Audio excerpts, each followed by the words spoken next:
Thank you, everyone, for joining us today here at Parent Like a Professional, PLP. Today we have Jim Artiano, attorney at law, who's been practicing law for over 42 years in Southern California. His law firm is located in Torrance, California. So today we're going to talk a little bit about living trusts. So Jim, maybe you can, I'm going to give it to you from here, and then I'm going to go ahead and we'll go ahead and put your presentation up so we can get going. Very good. Thank you, Eric. And welcome, everybody. Today, we're just going to talk about why you should have a trust. And most people, need it, even if you just own a house. OK, and you have more than one child, you need something along those lines, because that way you can pass it on to your heirs and the rest of any other assets you accumulate without having to go through the rigors of probate and being tied up in the court system. And in each state, it's different, but no matter what, there's delays related to getting assets distributed, getting someone appointed. It's all governed and supervised by the court. And these are the things that you can all avoid if you put a trust together and have that in place for your family.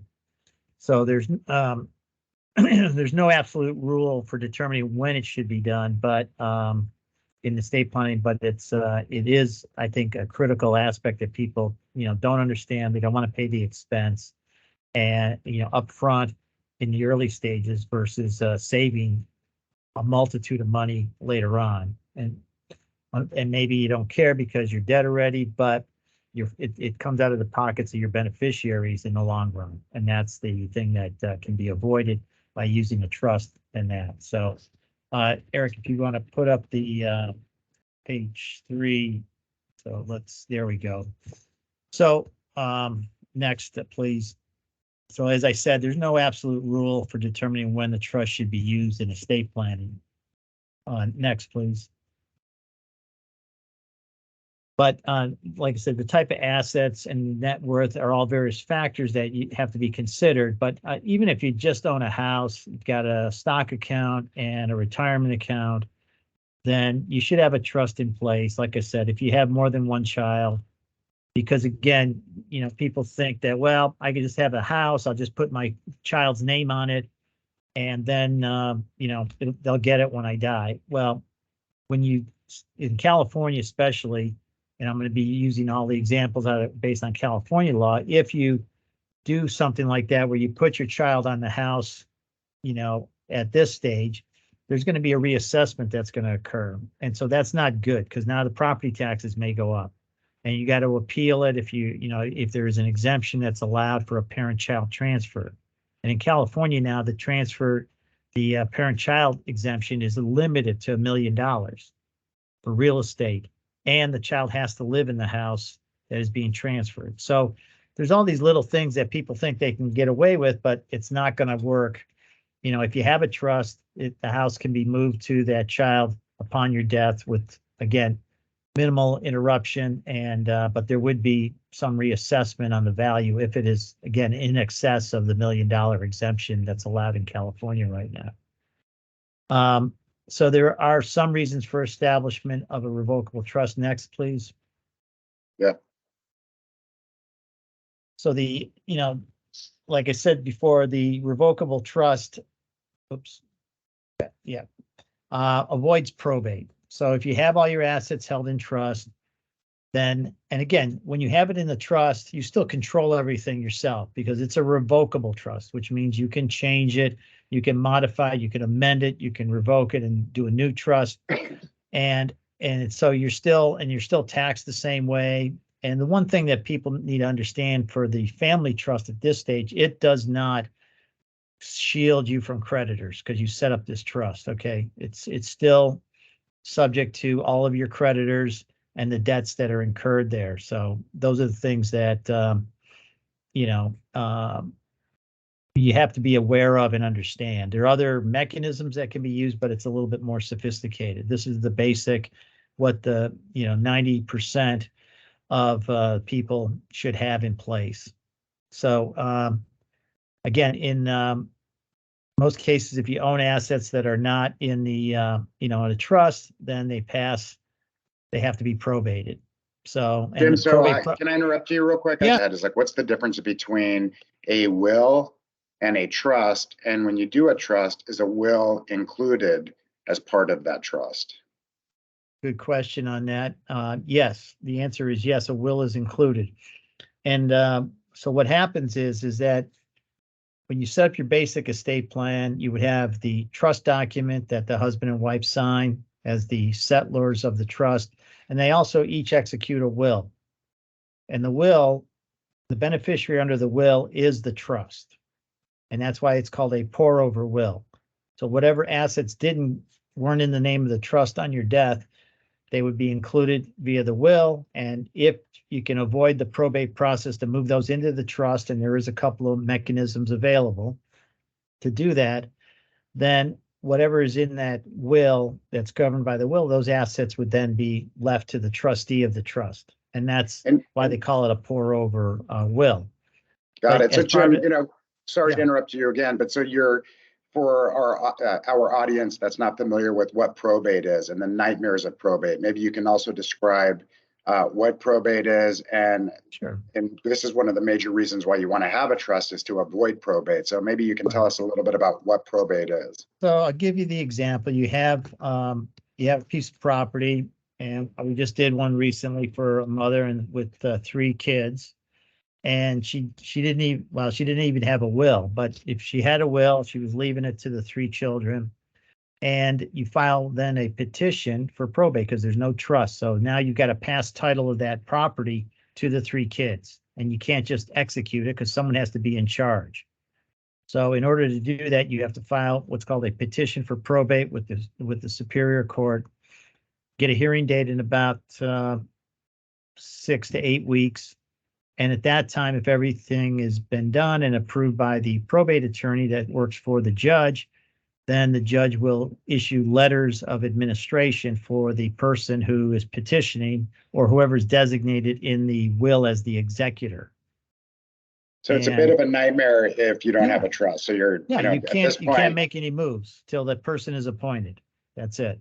So one major reason why you want to have a trust. This is a major reason why you want to go ahead and take the time to meet with somebody like Mr. Artiano to get a trust in place so that your children, whether they're young or older, don't have to deal with this whole probate, fiasco. Exactly. So because the probate process typically takes 9 to 12 months to conclude a simple estate. Okay. It's court supervised. So even when you are ready to distribute the assets to the beneficiaries, you got to file a final accounting. You got to request a petition to court to approve the distribution. And again, that's another, by the time you file those documents, your hearing date is another 4 or 5, 6 weeks out. And once you get that order, then you're ready to distribute. So, but in between, you got to get the assets have to be appraised by the probate referee who works for the county. And so there's time lags that carry on here that cause this to be a 1 year or longer process for probate. And this is what you want to avoid. And then again, the finances of the estate are part of the public record because now this is you filed something with the court. Everybody can go down and look at the file. You can't seal it. It's open for public review at all times. You got to publish the will. It's got to be published in the local newspaper. That takes, a month for that to be done. So you have proof of the publication and filing that with the court and other requirements. Is that so somebody possibly could contest that these are the individuals that should be the recipients of the property? So there might be somebody out there that might say, hey, Yes, the filing of, because you got to lodge the will with the court and you also have to publish the petition for the probate. And that is to give notice to creditors so they can make a creditor's claim and all that, as well as anybody else that wants to contest the will. Maybe they're an omitted beneficiary or something like that, or they don't like the terms of, what the will says regarding their benefits, they can contest it. Now that can be done on a trust as well, but it's a little different mechanism to follow. So like I said, the finances of the estate are public record because all of the assets have to be identified in your petition, and then ultimately in the probate referee's appraisal of the properties that's done. That's all filed with the court. And then the final distribution says, here are all the assets that are being distributed out and who's getting it. So it's all public record. If you have the trust and you don't have to do any probate, the only people that know about what's going on with the trust are the beneficiaries, the people that are getting something, or maybe somebody that has intimate knowledge that knew about the terms of the trust before the last, the husband or the wife died, the last one that died. Economically, again, avoiding the probate is also beneficial for the beneficiaries and the trust because, again, even on a $1 million estate, the attorney's fees are going to be about $33,000, and they're set by statute. It's never negotiable because it's paid out of the estate. It could be negotiated, I guess, but it really isn't because no one's paying it out of their pocket, but ultimately it's coming out of the beneficiary's pockets because it comes off the top. So if you set up your trust and you pay, and you spend $5,000 or $7,000, depending on how complex it is, versus $35,000 to $70,000, for a probate, it's a good deal. And again, it's $30,000 more. $30,000 more. Yeah, $30,000 more minimum, if not more, depending on the size of the estate. And again, the higher the value of the estate that's going to be probated, the higher the attorney's fees are. Plus, if the executor is someone that is not a beneficiary or a family person, another outsider that's appointed or was nominated in the will, they get the same fee as the attorney does. So whatever the attorney fee is, you double that because the executor or administrator of the estate in the probate gets paid that amount as well. So in our example, the $1 million and $33,000 in attorney's fees, it's really going to be $66,000 because the administrator gets a fee as well. And under the trust, the successor trustee would not be paid that much because it just would not be that, it shouldn't be that much work in a simple estate. Next, please. So, like I said, typical cost runs between, $5,000 to $9,000, maybe higher, depending on the complexity of the estate. But again, what's included with our package, and typically most estate planning lawyers, you have your trust document, you have a will for each of the husband and wife, and again, those are the pour-over wills. And also then tied into that, you would have power of attorneys for healthcare and finances that would be executed by each spouse, identifying who is going to be handling the affairs which are in effect when you're alive. So if the husband becomes incapacitated but has not died and the wife has the power of attorney, then she will make the call with the doctors, be able to pay bills and do those kind of things that are necessary to keep everything going. Once the person dies, the power of attorneys are of no effect.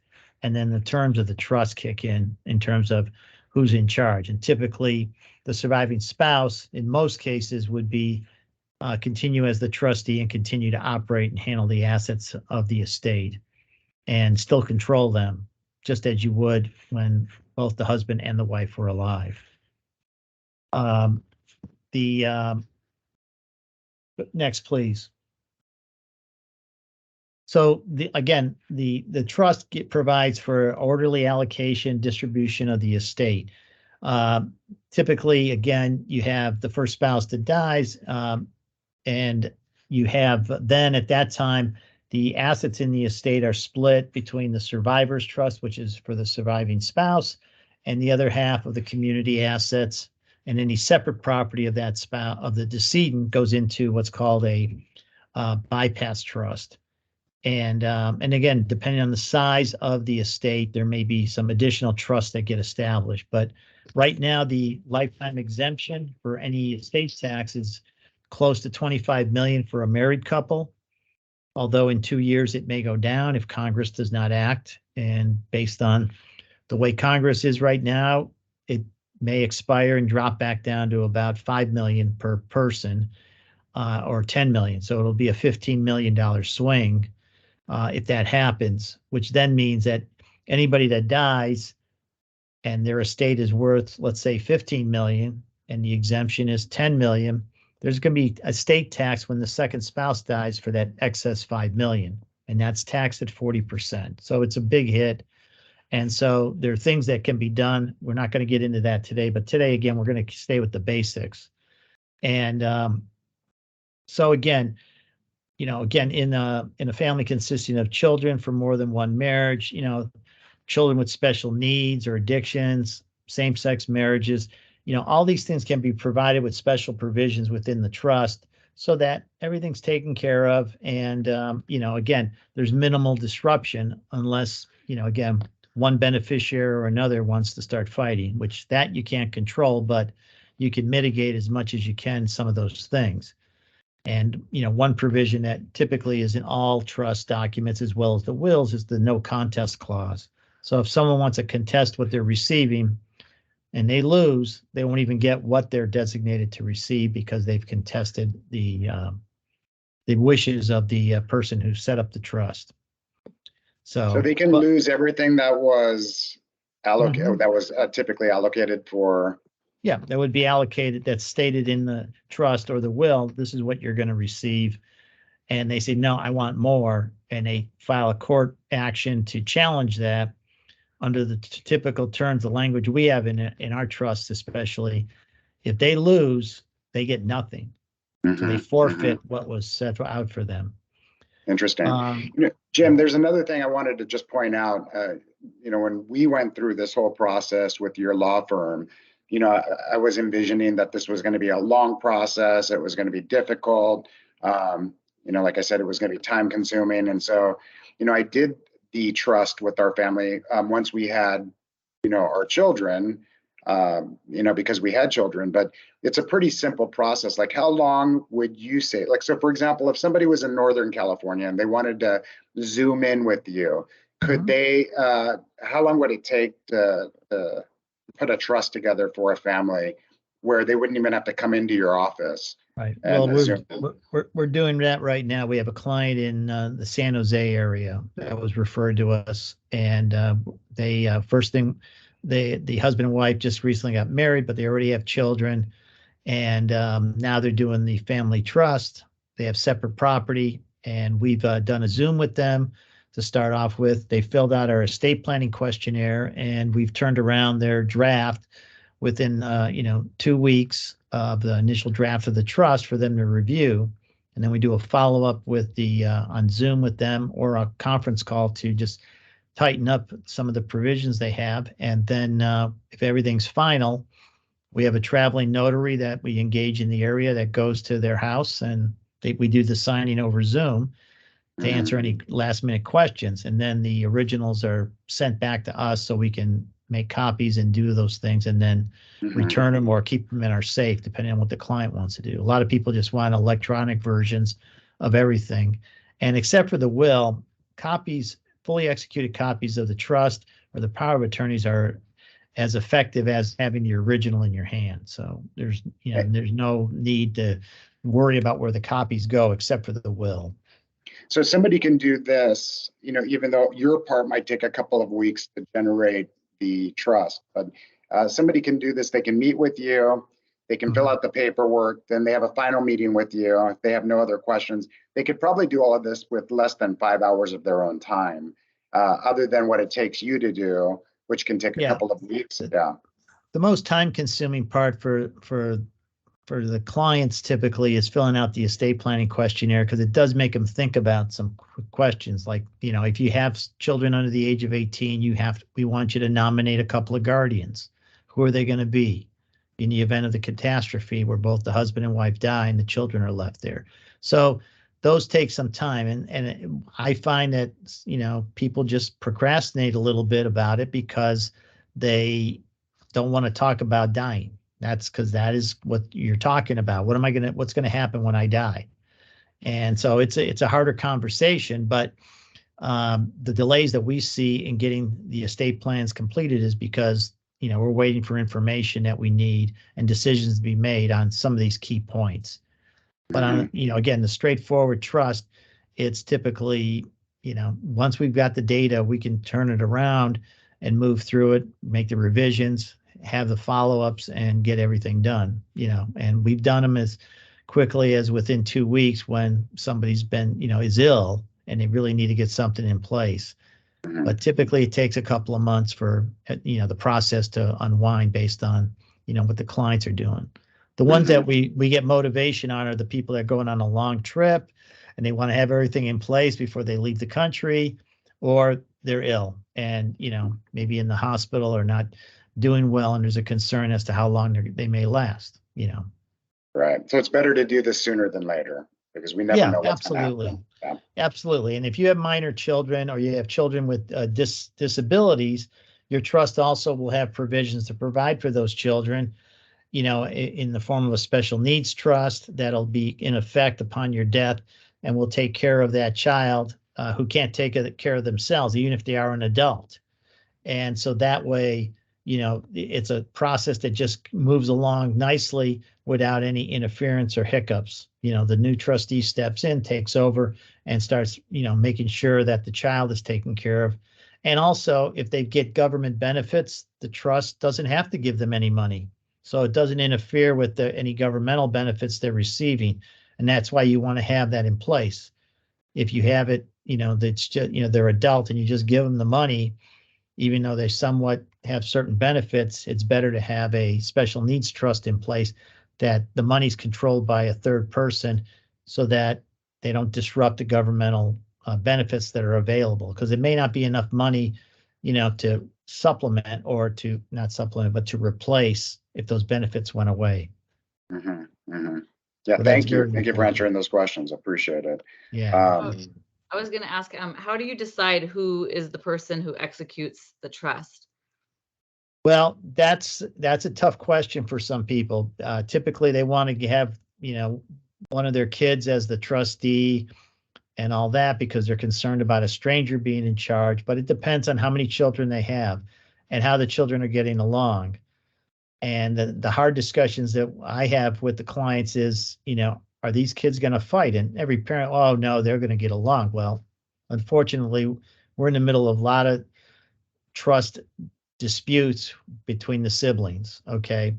And the worst scenario is where the parents make, you got 2 children or 3 children, they make 2 or 3 of them all co-trustees. And it's absolutely chaos when that happens. If that's going to happen, it'd be better to have the accountant, the lawyer, or a professional fiduciary to act in that capacity and keep all the kids on the other side of the table so that, they may want to still fight, but they're not going to be fighting with each other over what's going on because the trustee is the one they got to go to and talk to. And I'm seeing it more and more that, the siblings can't, in some cases they can all get along. I had 5 brothers in my conference room last week or the week before, and they all agreed, okay, he's going to be, in charge. He's going to get this. That's what the mother wanted. And then the other boys are going to get some cash. The one son's going to get the house, but he's got to refinance the house and pay them out some money, as part of the deal. And everybody was very cooperative. The problem is that the attorneys that did the trust talked the parents into designating a bank as the successor trustee, not one of the 5 boys, but a bank, which is also complicates it because if the estate is not big enough, the bank will decline, and now you have no trustee. So to solve, and the trust document says that the majority of the beneficiaries will vote on who the new trustee is, but it can't be one of the 5 boys. So they couldn't do that. They had to designate someone else. And because of recommendations to the one son, I was designated as nominated as the trustee, and the boys voted on it, and I was, elected as the trustee. So, but all we're going to do is, get the house. We're going to do a loan, set that up so he can pay out the money to his brothers, and then he gets the house, applies for his exemption and for some of the estate taxes because he's not for the real estate taxes, and then he's going to live in the house. So it's a simple process, but it was complicated because, again, the attorneys that advised the parents didn't really, the size of the state did not make sense for a bank to be in charge because they're going to just decline, and they have no obligation to act as trustee. So then they're flailing around and there's no trustee, no action can be taken on the trust. So it's important to, find somebody first off that's younger than you that you're going to designate as trustee, and have at least a couple of people identified that are younger that will be there and that you can trust and you feel comfortable with. And that's, but it's a process. It's not simple. Thank you, Jim. Other questions? My other question was, when do you revisit? So if you pick somebody or you fill out your trust, when do you revisit it to revise it? Or is it, I know that you can do it at any time, but when would you advise it would be a good time to do that? Yeah. The recommendation from our office is typically 5 to 7 years. You should review the trust and then update it if necessary, because again, the kids are getting older. Things are, once the kids, especially when the kids are adults, again, you may have one more responsible than the other, or ability, or living closer. We just changed the trust. We're going to change the trust for a client now. He wanted his son to be the successor trustee, but the guy, he lives in Idaho. So when the parents die, he would have to come down here to administer it, or administer it from up there. And the practical aspect of it is difficult. So the decision was made, then the father and the mother are going to change it so that the daughter that lives here and is kind of dealing with a lot of their day-to-day things will be the successor trustee, which is more practical, less, expensive for, traveling and things like that, to come down and handle matters down here. Typically the trust is administered where the trustee resides, but handling stuff in California and administering from Idaho is just impractical, in my opinion. Got it. Thank you. So again, and you can also designate the trust as a beneficiary of life insurance upon your death. But again, depending on the size of the estate, you may want to have a life insurance trust in place instead. But again, it depends on the size of the estate itself. Now, some things that will not go into the trust is IRAs, 401k benefits. Those all have designated beneficiaries. And so typically we have to remind clients, especially after the first spouse dies and they get, the 401k from the husband or the IRA from the husband. Now you need to go back in and redesignate beneficiaries, because we find a lot of times people will forget.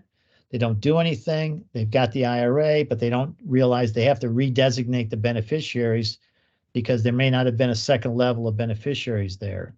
After, let's say, again, the husband dies, the wife gets the IRA. She's using some of the money, but there's money there still when she dies. And if the children or some heirs have not been designated, just like on a life insurance policy, that asset has to be probated then. And depending on the amount of money in there, we may be able to bypass, use a small affidavit declaration to release those funds to the trust. But again, it's, there's housekeeping that we always have to remind clients about on things that they have to do themselves. And you don't want those assets being left to the trust as a beneficiary, because they get taxed at a higher rate than, say, the beneficiaries or the heirs would receive of those monies. So you have to be careful about those things. And again, that's a little bit of the tax planning that comes into play when people, I'm going to leave it to my wife, and then when she dies, I want all the money in the IRA to go to the trust. It's not a good, that's bad tax practice there, because the trust gets taxed at the highest limit, no matter what the amount of money is going in there. Okay. And you really want to tax at the level of the beneficiaries that are getting it. So again, it's just reminding clients to do a little bit of housekeeping with their own things that are not going through the trust. I have Thank a you. question. Yes. My father-in-law actually had his trust redone because somebody that reviewed it recommended, like, hey, you should probably go somewhere else and have this looked at and redone. What are some good questions people should be asking when they're setting up their trust, or what are some things that they should look for to know that they're on the right path? Well, again, depending on the size of the estate, we're telling them to make sure that there's certain tax provisions that are in the trust document as well. One of the items is called portability.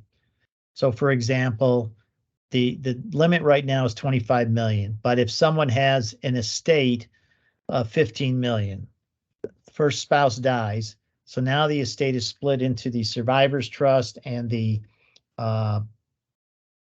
bypass trust, and you got 7.5 million in each trust. All right. The decedent's trust, which is the bypass, and then the survivors trust. And so now you haven't used up the whole 12.5 million of exemption in the bypass trust. You only put $7.5 million in there because that's all there is. But you could put a limit up to 12.5 million. So there's 5 million there that's available now. So when the first spouse dies, the survivor and their counsel and the accountant, you file what's called a 706 tax return. There's no tax paid. It just identifies what are the assets in the bypass trust. And then you check a box called portability election, which allows the 5 million now to be used by the surviving spouse in the future. So now that instead of them having 12.5 million, that they can exempt, now they can exempt 17.5 million later on.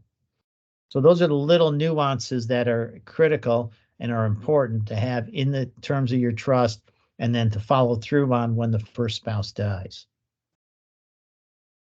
Thank you. Thank you very much.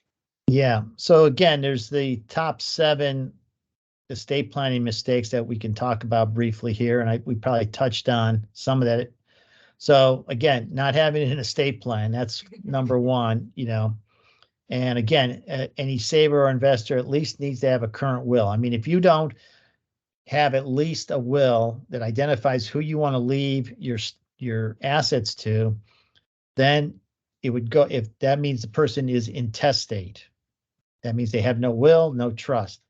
And then what happens is your estate is distributed pursuant to the probate code, which means it goes to certain people in a certain order, which may not be what you want. Okay. And so as a result, the will and the trust supersedes that what the probate code says, and you can leave your assets to whoever you want. You don't have to leave it to, your kids. You can leave it to grandchildren's or other people or charities. We've got clients that, the majority of their estates go into charities. They're going to leave some money to each of their kids, but not enough that, it's going to be enough where they need to still go out and be productive members of society and work and, do their own career instead of just being a trust fund baby. So, again, that's one of the key components, have an estate plan in place. The belief that a will avoids probate is not true. If you only have a will, everything has to be probated. That's got the assets that are in the name of that person who died under that will. And believing that just having a will only will reduce estate taxes. Again, it doesn't. If there's no trust, the survivor cannot consider a bypass trust to help reduce future taxes because everything is still lumped together, in terms of that. So, these are all the little things which have tax implications down the line in the future, which impact more the beneficiaries than they do the husband and wife. When the first spouse dies, there is no estate tax. It's when the second one dies is when the estate tax kicks in, unless the person that's dying is a single person. Then they have estate tax issues immediately. So again, having the trust in place kind of sets up a mechanism to avoid the estate tax the first time around when the first spouse dies, and it waits until the second spouse dies. And again, we can talk about portability and those things that we discussed. Those are all the nuances that come into play when the first spouse dies. Next page, please.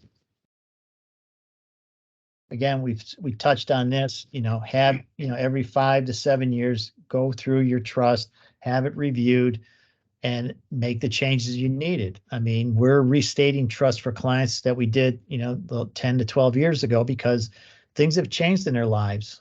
They don't want to have this person as the trustee anymore or successor trustee, or, they had the kids designated and they're not acting correctly. So they're going to have a private fiduciary, or they're going to designate the accountant or a lawyer as the trustee because, the children aren't being responsible enough and they don't want them in charge. The parents realize that and they make those hard decisions, but they do it, and then what more commonly issues we have is when it's a mixed marriage and you've got second marriage for both husband and wife. They've got kids from the first relationships. More important to have a real independent third party as the trustee, after the second spouse dies, because, those stepkids may not have gotten along, at all. And so it's, again, there's fighting. Nobody trusts anybody. And if you got a third party that's going to be in charge, at least they can maintain some order and, hopefully smooth the operation a little bit smoother. But the last thing you want to do is have two kids as the co-trustees. 90% of the time, it doesn't work because there's always some disagreement. We've had a few siblings that have worked together as trustees, but I could tell there was still tension there between them. And that goes back to when they were kids growing up, So one of the things that happens sometimes at number 5 there is the improper titling of assets. Okay, so what happens sometimes, and you'll see this if you got a piece of real estate or your home and you refinance it. 95% of the time, the banks are going to say, well, we got to take the title out of your trust, you as trustee, and we got to put it in your name as an individual. So the husband and wife put it in their name as community property or as joint tenants or tenants in common, however, whatever the bank tells them to do, or, they don't give advice, but then people don't know, they don't call their lawyer to find out what do we got to do here. But there's a deed done, it's taken out, they do their refinance on their loan, and then everybody forgets to put the house back in the trust. So, but there is a mechanism in California. It's a petition that you can make to the court and show proof that the parties had intent that this piece of property belonged in the trust. And the typical evidence is that it used to be in the trust before the refinance. Or if you got a letter or a communication or an email or something like that, or the surviving spouse testifies, yeah, my husband and I talked about it, but then we didn't do it. So then the court can order that the asset belongs in the trust, and then you record that order, and now that property is back in the trust. Again, you gotta have a court process, and there's some money being spent, but it's not a probate. So it's a little different. But again, you can get assets that aren't titled in the trust into the trust in some mechanisms that are available upon showing that there was intent by both parties to have it, in the trust. Again, you need to have current durable power of attorneys for healthcare and for finances to, again, make sure everybody knows what should be doing. If you're incapacitated, you're in a coma, what should we be doing? The power of attorney gives that person authority to make decisions, keep things operating. And that's, again, part of the whole estate plan that we have here. And then again, not funding your trust properly. Again, like I said, having the title to every estate plan we set up, if the people own property, then we also do the deeds. We make sure they're recorded. It's all part of our package that we do on that. There's a separate fee for those preparations, but it is something that has to be done because, again, if the house and the other apartment building or rental property they have, or the LLC that they own that owns real estate, if those interests are not assigned to the trust, then they're outside of the trust, the person dies, you got to do either a petition to try to get them in the trust, or they have to go through the probate process. So there's all these little things that you have to, watch out for. And we caution our clients about it and go through it because we need to get a good idea what their estate looks like. So we know, okay, which assets can we deal with? And then if they have brokerage accounts, stuff like that.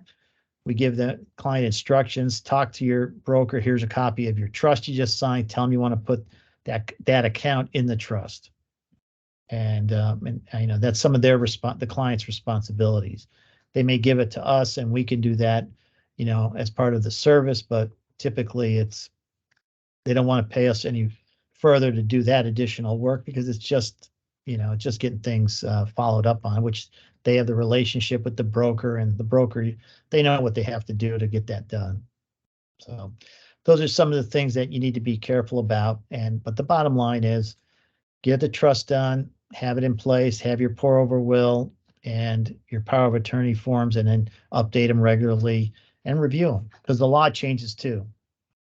And that's part of the things that you need to be responsible for. And we remind clients when something new comes in, like the portability that came in 2010, that allow them to carry over some of that exemption that wasn't allowed before or wasn't used up. And it helps the surviving spouse with, you know, the increase in the assets over time, which it happens. Any other questions? I have a question. Yes. So if you have like minor children, and you're concerned about, you know, what's going to happen to them, you mentioned something about the paperwork filled out and like potential guardians.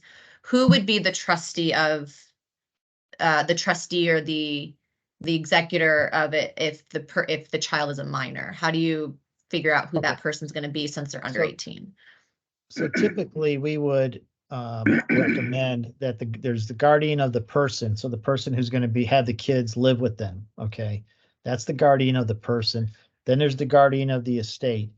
Guardian of the estate typically is the one that's designated, whoever is the successor trustee of the trust, because that's where the money is. They're the ones that can control it. So there's no reason to have another person, the guardian of the estate, when the trustee can take care of those things. So we recommend that the clients in the will, they will nominate the guardians of the person for the kids. And it'll be usually, you know, one individual and then a backup individual, not a husband and wife together, because if they get divorced, who's going to be the guardian? So you nominate one, and then the backup is the other person that you would trust your kids with. And then the nomination for the guardian of the assets of the estate is the trustee of the trust that you have. And that's how you split it up, because the trustee of the trust is the one controlling the money anyways. Makes sense. Thank you for that. Yeah. And you want So- those people to be two different people, the one who's the guardian of the kids and then the trustee of the trust. Yeah, separate because then, you know, again, you have somebody that's watching the money, the person you've designated to be trusted with that. The guardian, you know that they're going to take care of the kids, but maybe they're not that good with money. And so it's better to have, again, little checks and balances there to make sure everybody's looking out for the best interest of the kids. And if you move states like we did, do you have to update it when you move states because the laws are different, or?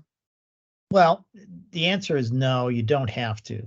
A trust that's created here in California can be effective in, you know, any other state that's done. And I mean, the laws of California might govern, but again, where the trustee administers it, it might be in another state, and that's not going to be a problem typically, because again, it's pretty straightforward. Most states, especially on the West Coast here, and even Nevada, the trusts are pretty similar in terms of nature and the laws, the way they govern trust administration.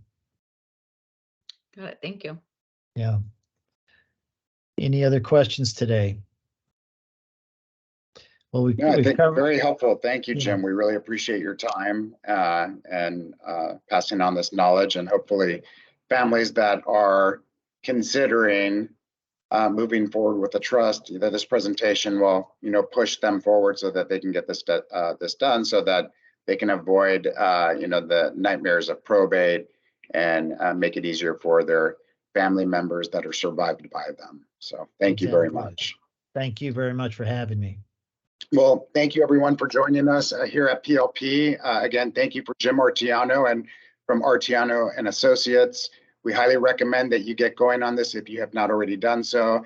As Mr. Artiano already said, every 5 to 7 years, you should be revisiting your trust to make sure that it is updated with your attorney. Again, thank you very much, Jim. We appreciate it. We hope to see you guys soon at our next episode of PLP. Take care. Got it. Thank you.